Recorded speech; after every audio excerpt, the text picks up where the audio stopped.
So this summer we had quite a few big franchises, and we also had quite a few horror movies. And we did not have one, but we had two different interpretations of Dracula.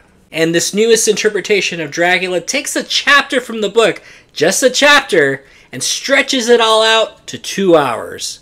I'm Mike the Movie Misfit, and here is my review for The Last Voyage of the Demeter.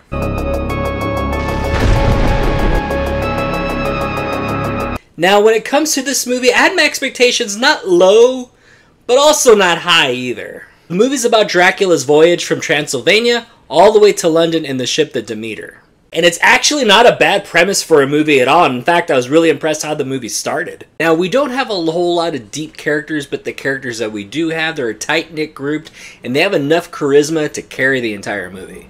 The film is very different in the aspect that it doesn't deal with Dracula the man, but more Dracula the monster, and this monster is loose on this ship, and the crew is doing what they can to investigate and figure out what is going on.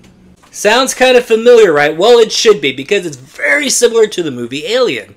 Even as things start happening and progressing and crew members start disappearing, the crew becomes very uneasy and starts not trusting each other, and it was kind of giving me a lot of vibes from John Carpenter's The Thing. Hell, I'm sure someone will even make the argument that this movie is even similar to Jason Takes Manhattan. The movie is really engaging because the characters are so likable and they're confined to this ship, and if you know the story of Dracula and the Demeter, you already know.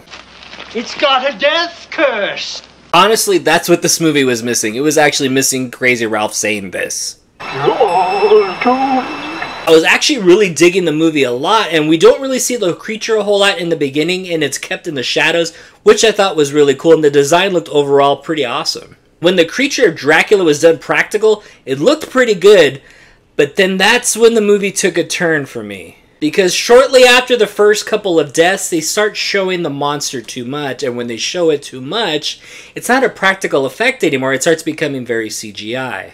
It was no longer creepy looking anymore, and it just looked very fake, and it got me scratching my head and just wondering the question, why did you do that? Now, I might just be speaking for myself, but I would think it'd be less time consuming and just easier to have someone lurking around in the shadows with some prosthetics and some really good makeup effects.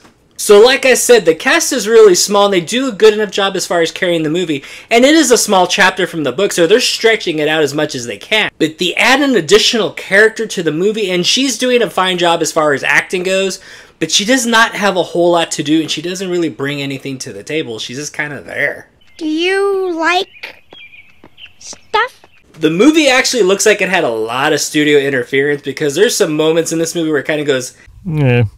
The movie even has a full-on Titanic moment, and just took me out of the movie completely. The first half of the movie, the tone is so good, but by the time we get to the last half of the film, it just had me saying this. That's a lot of cheese. And the movie does something really stupid where it tries to set up a sequel that's just, you know it's never gonna happen. It's so cringy and so eye-rolling, I could only compare it to this movie because it's almost the exact same thing. I am Mary Van Helsing.